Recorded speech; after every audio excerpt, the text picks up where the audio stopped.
Gente da cidade grande acha que o interior é calmo, tranquilo, seguro. Acham que aqui o tempo passa mais devagar, que as noites são mais silenciosas, que os perigos são menores. Mas quem nasce e cresce nessas bandas sabe que não é bem assim. Aqui, no meio dessas estradas de chão, dessas casas espelhadas no escuro, desses campos que respiram com o vento, a gente aprende cedo que o silêncio também guarda coisa. E que tem barulho que só quem mora aqui escuta. Naquela época, antes de tudo acontecer, eu ainda achava que conhecia essas terras. Achava que entendia o jeito que o mato se comporta à noite, o jeito que os bichos param de fazer barulho quando alguma coisa passa, ou o jeito que o vento muda de direção quando algo que não deveria existir está por perto. Mas eu estava errado, e eu só fui perceber isso naquela semana, naquela maldita semana em que tudo começou a dar errado na vila. Foi numa segunda-feira, bem no comecinho do mês, quando todo mundo aqui costuma dizer que o ar fica mais pesado. Não sei se era superstição ou se era medo passado de geração para geração, mas naquele mês algo realmente estava diferente. O calor estava mais abafado, como se o ar tivesse parado. Os cachorros, que normalmente latiam à toa, estavam quietos demais. E durante a madrugada anterior, teve um uivo que ninguém daqui esqueceu. Não era uivo de cachorro, não era lobo, aqui nem tem. Também não era gente, era outra coisa. Uma coisa que parecia vir de longe, mas ao mesmo tempo parecia estar ali do lado da janela. Um som tão grande e tão fundo que você sente no peito antes de ouvir com o ouvido. Dizem que quem ouviu acordado ficou paralisado. Quem estava dormindo acordou suando frio, sem entender por quê. Uma mulher jurou que viu uma sombra enorme passando entre o galpão e o milharal. Outra disse que viu 2 olhos brilhando do lado do poço. Mas ninguém foi conferir. No interior tem coisas que a gente aprende a não ir olhar. E naquela manhã o clima estava estranho. Parecia que o dia não queria amanhecer. As nuvens eram pesadas, o sol mal aparecia e o vento soprava um cheiro ruim. Um cheiro que lembrava ferro, chuva e sangue ao mesmo tempo. Era como se a terra estivesse avisando que algo ia acontecer. Eu mesmo senti. Acordei com o peito apertado, como se tivesse levado um susto dentro de um sonho que eu não conseguia lembrar. Levantei devagar, tomei café com a sensação de estar sendo observado e quando saí para o quintal, percebi que os pássaros estavam quietos demais. E foi ali, bem no portão, que ouvi o primeiro boato. O leiteiro vinha vindo devagar, a bicicleta rangendo mais que o normal. Ele parecia pálido, o suor brilhando na testa. E quando parou na frente do meu portão, antes mesmo de me dar bom dia, ele falou: "Sumiu mais um." Eu travei. "Como assim, outro?" Ele engoliu seco. O cachorro da dona Zelina sumiu do pátio, arrebentou a corrente, só ficou o gancho no chão. E o chão estava riscado, como se tivessem arrastado ele. Eu senti o estômago embrulhar. O leiteiro continuou. E não foi só isso. 2 ovelhas do bastião também sumiram. Mesma coisa, sem sangue, sem barulho, sem pegadas, como se tivessem sido levadas no ar. Eu sabia onde isso ia parar. Aqui todo mundo sabia, mas ninguém queria ser o primeiro a falar, porque nomear a coisa é chamar ela. "Não começou de novo, né?" Eu perguntei quase sem voz. Ele respirou fundo e olhou para os lados, como quem tem medo até do vento. "A lua está crescendo, faltam 3 noites, e você sabe como foi da última vez."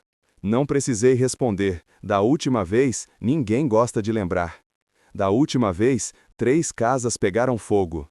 Da última vez, acharam marcas enormes nos barrancos. Da última vez, um homem sumiu. E diziam que ele não tinha sido levado. Diziam que era ele que tinha virado a coisa. Mas ninguém falava isso em voz alta. Até porque, se for verdade, a alma do homem nunca descansou. E o que anda por aí não é mais gente. O leiteiro se afastou, pedalando rápido, como se estivesse fugindo da própria conversa. Eu fiquei ali parado, tentando entender aquela sensação ruim no ar, e quanto mais eu pensava, mais claro ficava. Aquilo não era só boato, era aviso. E o pior é que o aviso veio cedo demais. Foi quando eu escutei o berro vindo da casa do Chico. Não era grito de susto, era grito de desespero, daqueles que cortam o ar. Um grito que dizia, sem precisar de palavra nenhuma: a coisa voltou. Eu larguei tudo e saí quase correndo pela estrada de chão. A casa do Chico ficava ali perto, uns 300 metros da minha. Mas naquele instante parecia que a distância tinha aumentado. Cada passo fazia o coração bater mais forte, como se o corpo tentasse avisar que era melhor voltar. Mas ninguém daqui abandona vizinho quando tem grito de desespero. Isso é regra do interior. O vento soprava estranho, empurrando o cheiro de terra molhada misturado com alguma coisa mais pesada, mais densa, como madeira queimada ou carne úmida. A cada passo, a sensação ruim aumentava.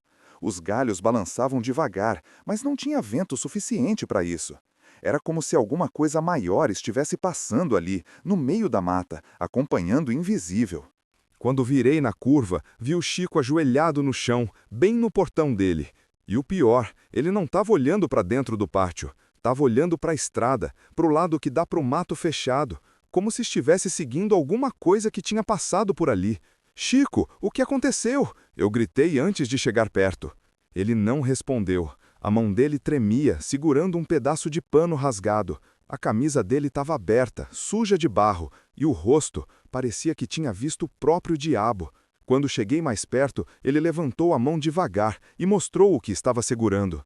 Era o pano da bandana do filho dele. O moleque usava aquela bandana todo santo dia, desde pequeno. Meu estômago afundou. Ele... Não, eu consegui balbuciar.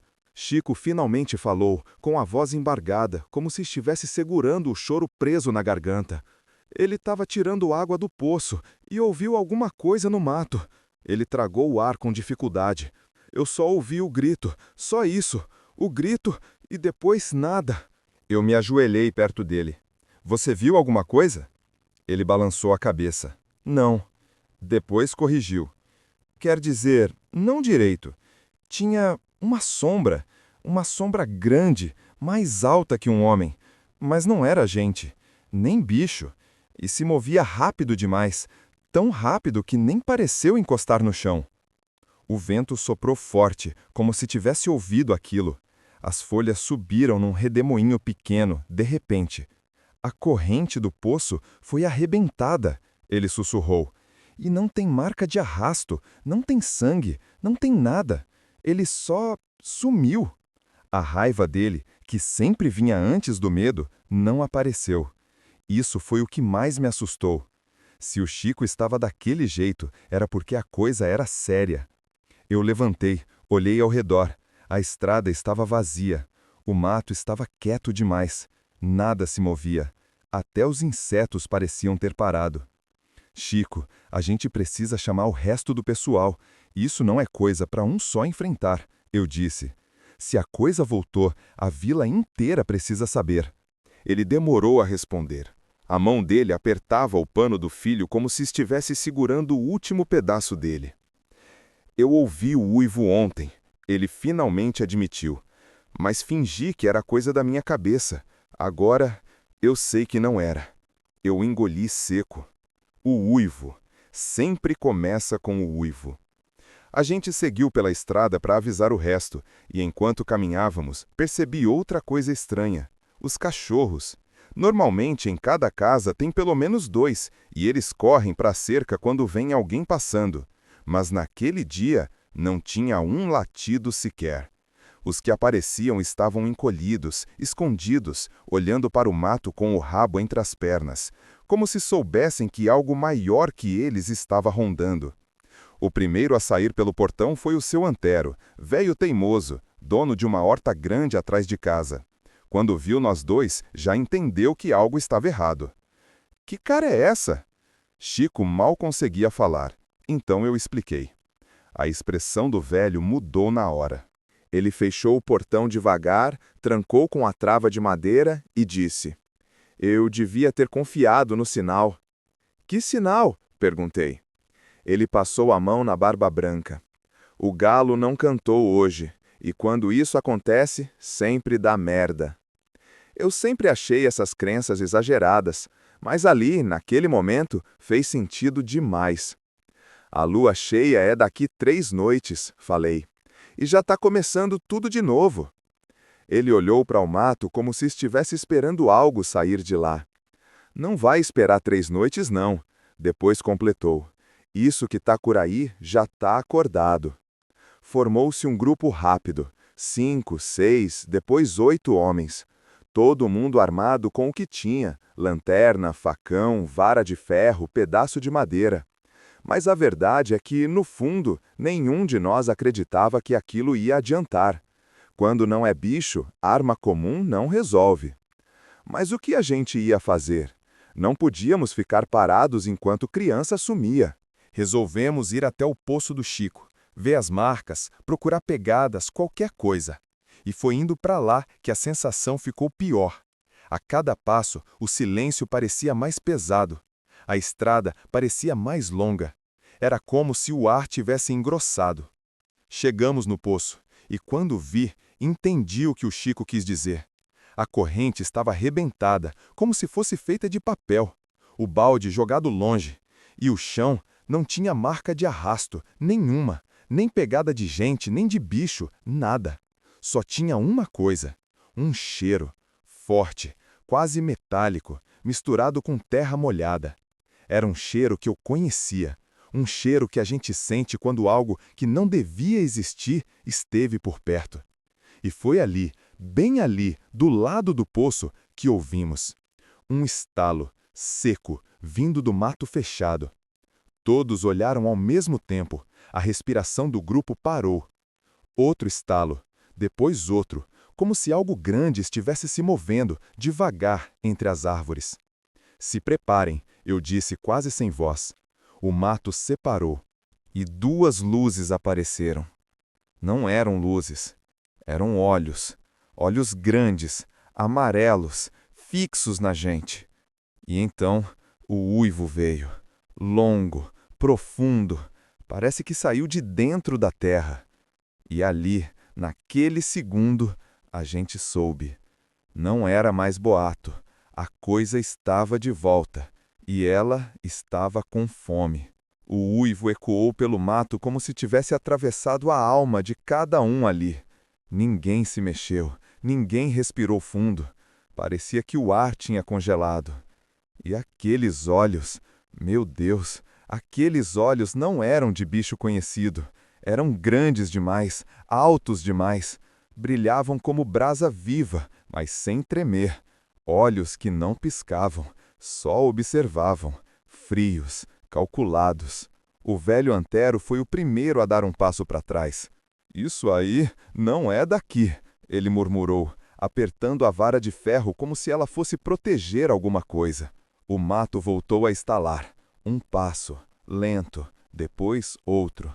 Não era rápido, como um animal assustado.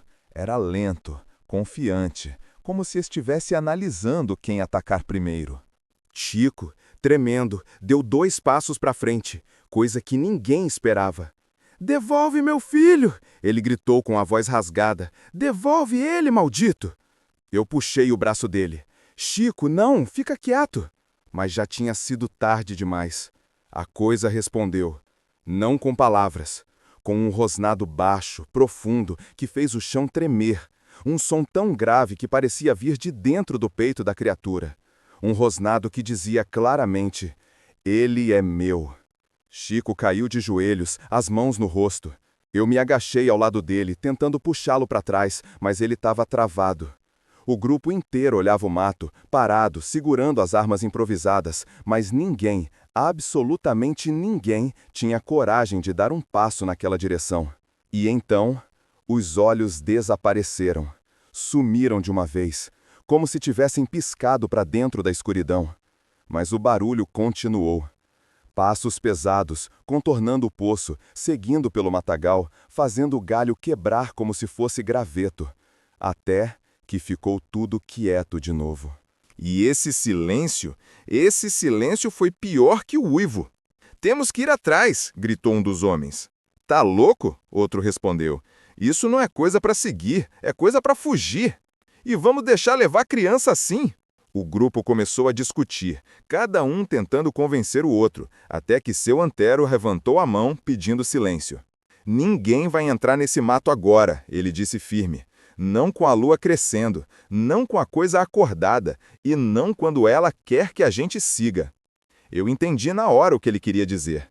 Criatura esperta atrai, faz barulho longe, finge que tá indo embora, espera a gente ir atrás e pega todos de uma vez.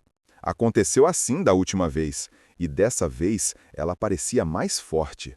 Temo que prender tudo, eu falei, trancar as casas, avisar o resto da vila. Ninguém pode ficar sozinho, ninguém pode sair à noite. O grupo concordou, todos menos o Chico. Eu vou achar meu filho, ele disse, levantando devagar, olhos vermelhos. Nem que eu morra em pé. Eu segurei ele pelos ombros. Chico, você sabe que assim você só entrega mais uma vida. A coisa quer você lá dentro. Quer que você vá atrás. Você sabe disso. Ele fechou os olhos, respirou fundo e, pela primeira vez desde que tudo começou, desabou. Chorou de verdade. Chorou como o homem da roça não costuma chorar na frente de ninguém. Eu o abracei e o resto do grupo ficou ali, quieto, respeitando o desespero dele. Quando ele finalmente se acalmou, seguimos todos juntos para a vila. E quanto mais gente a gente avisava, pior ficava o clima. Portões eram fechados, trancas reforçadas, janela batendo, criança sendo puxada para dentro. Até os animais pareciam sentir o medo correndo pelo ar. E então, quando o sol estava quase se pondo, veio a pior notícia do dia. O compadre do Chico, o Darlan, apareceu correndo pela estrada, sem fôlego, gritando por ajuda. "Pegou mais um!" ele berrava. O grupo se juntou em volta dele. "Onde? Quem?" eu perguntei. Ele respirou fundo, quase vomitando de nervoso. "Lá no potreiro dos fundos. Minha vaca foi aberta no meio." Parou um segundo, como se estivesse tentando achar coragem para continuar. Mas não comeu nada, só abriu e deixou lá, como se fosse aviso. Meu sangue gelou. Criatura com fome mata para comer. Criatura com raiva mata para avisar. Criatura com propósito mata para marcar território. E não foi só isso, ele completou. Tinha pegada, grande, mas não era de bicho conhecido. Era fundo, como se tivesse peso demais para existir. Eu olhei o Antero. Ele entendeu sem eu falar. "Isso confirma", o velho disse. "Ela não tá só rondando. Ela escolheu essa vila." E aí, como se fosse combinado, todos nós ouvimos ao mesmo tempo. Um uivo, mais perto, muito mais perto que antes, vindo do lado do rio. A vila inteira se calou. As crianças pararam de chorar. Os cães encolheram. As luzes pareciam tremer. E o pior, não era só um uivo. Eram dois. Um mais grave, outro mais agudo. Como se a criatura não estivesse mais sozinha. E nesse instante, eu senti o chão fugir dos pés. Porque se agora eram dois, então o que estava vindo naquela noite não era só visita. O segundo uivo fez a vila inteira estremecer. Ninguém esperava aquilo. Um uivo já era ruim. Dois significava que a coisa tinha se multiplicado, ou pior, que nunca esteve sozinha. Que a gente só tinha visto um, enquanto o outro observava escondido, esperando o momento certo. O vento mudou de direção de repente, soprando do lado do rio, trazendo aquele cheiro metálico, forte, pesado. Era o cheiro da criatura. Um cheiro que grudava na garganta, que avisava antes dela aparecer, que dizia, "Eu tô perto." Todo mundo ficou paralisado no meio da estrada. Eu olhei para a ponte que levava ao rio, mas a neblina já começava a subir. Uma neblina densa, baixa, branca, que não devia estar ali, porque o dia nem tinha esfriado. "Fecha tudo!" gritei. "Cada um para sua casa, ninguém na rua depois do pôr do sol." As pessoas correram, portas batendo, trincos sendo empurrados, lanternas acendendo lá dentro, crianças sendo puxadas pelos braços. Aquele desespero mudo que só quem mora no interior conhece. Um desespero silencioso, que aceita o medo porque sabe que não tem para onde fugir.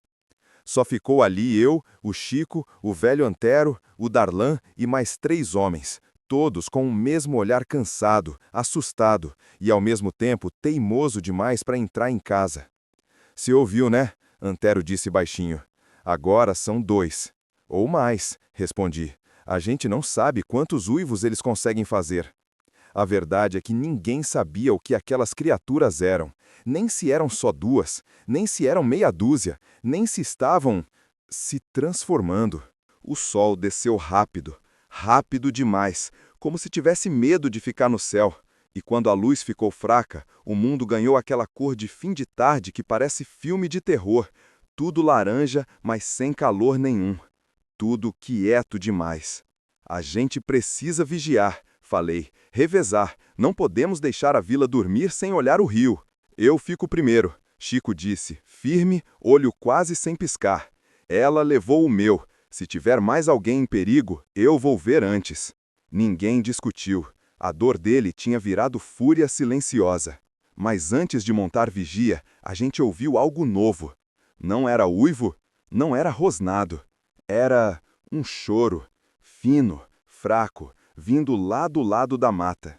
Chico arregalou os olhos. "É ele!" gritou e saiu correndo pelo barranco. "Chico, não!" Eu berrei com toda a força, mas ele já tinha sumido no meio das árvores.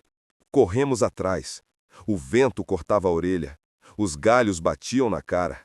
A mata estava escura, pesada, parece que respirava.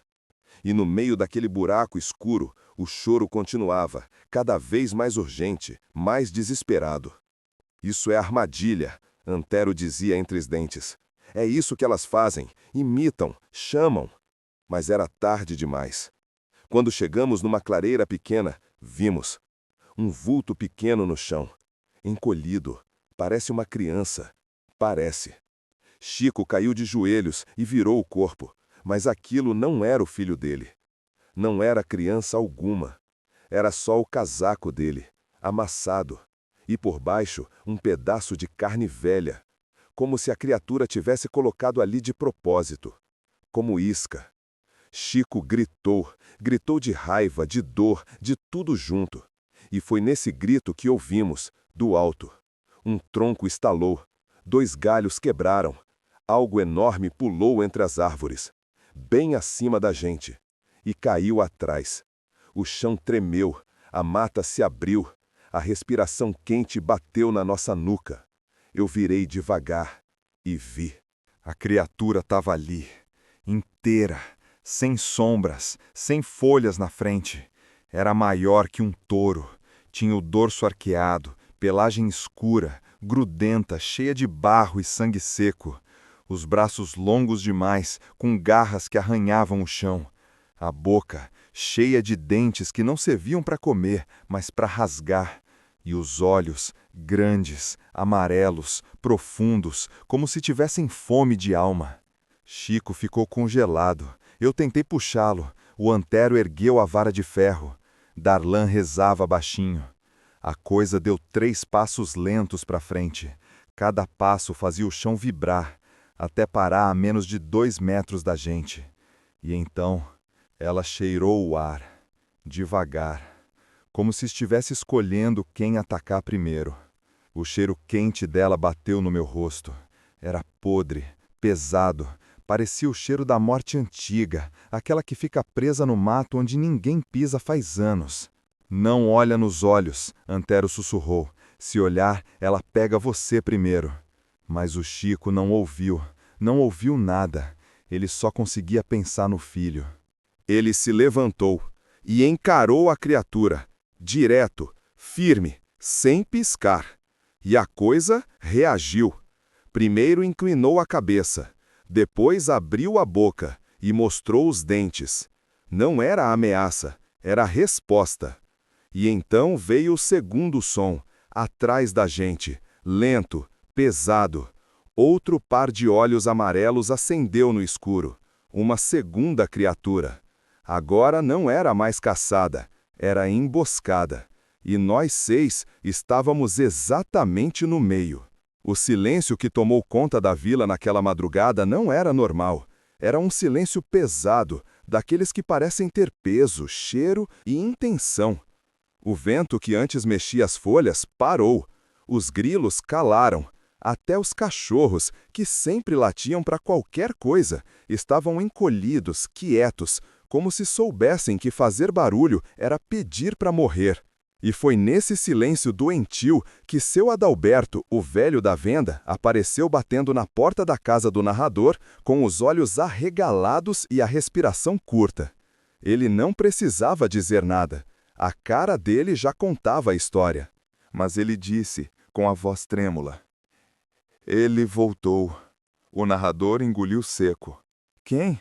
perguntou, mesmo sabendo a resposta.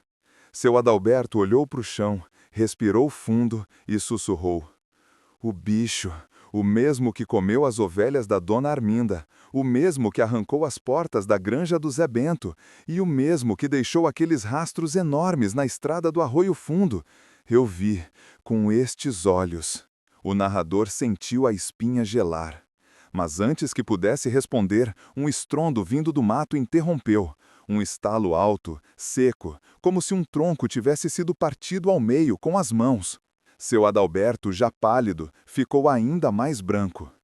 "É ele", sussurrou. O narrador segurou o lampião, que tremia na mão, e saiu devagar até a cerca. A luz balançando desenhava sombras tortas no chão. E foi então que ele viu. Entre as árvores havia duas coisas, duas luzes, duas esferas brilhantes que não piscavam. Olhos, olhos grandes, amarelados, fixos, observando. Farfalhar distante, talvez um galho, talvez nada. Ele respirou fundo. E aquele ar sendo puxado por aquele corpo enorme soava como se estivesse arrastando toda a noite junto. Seu Adalberto sussurrou: "Ele está escolhendo." O narrador olhou rápido para ele. "Escolhendo o quê?" Mas a resposta veio antes do velho falar. Veio no olhar do bicho. A criatura ergueu a cabeça, os olhos amarelados agora brilhando com uma certeza fria, quase inteligente. Ele sabia quem estava ali, sabia quem tinha medo, sabia quem não ia conseguir correr. E então ele deu o primeiro rosnado, baixo, profundo, direcionado, para os dois. Seu Adalberto segurou o peito. "A gente tem que entrar agora." Mas antes que pudessem dar um passo, o bicho se abaixou, preparando o salto. O corpo dele ficou tenso, cada músculo duro como corda esticada. A pele eriçada parecia formar ondas de pelo que iam das costas até a nuca. E então, ele pulou. Mas ao invés de ir para a porta, para os dois, ele caiu na cerca. Um barulho seco, forte, como se um boi tivesse sido jogado contra a madeira. A cerca cedeu na hora, abrindo um buraco enorme. O bicho levantou a cabeça, irritado com o próprio erro. E pela primeira vez, o narrador viu algo nos olhos dele. Não era só fome. Era fúria. Era raiva. Era um tipo de ódio que só criaturas que sofrem ou que lembram conseguem carregar. A criatura olhou os dois, rosnou e veio correndo. Mas quando parecia que ia cair em cima dos dois, do nada, um som metálico cortou o ar. Tchim! Uma panela velha voou, acertando uma árvore. Outra veio logo atrás, e depois outra.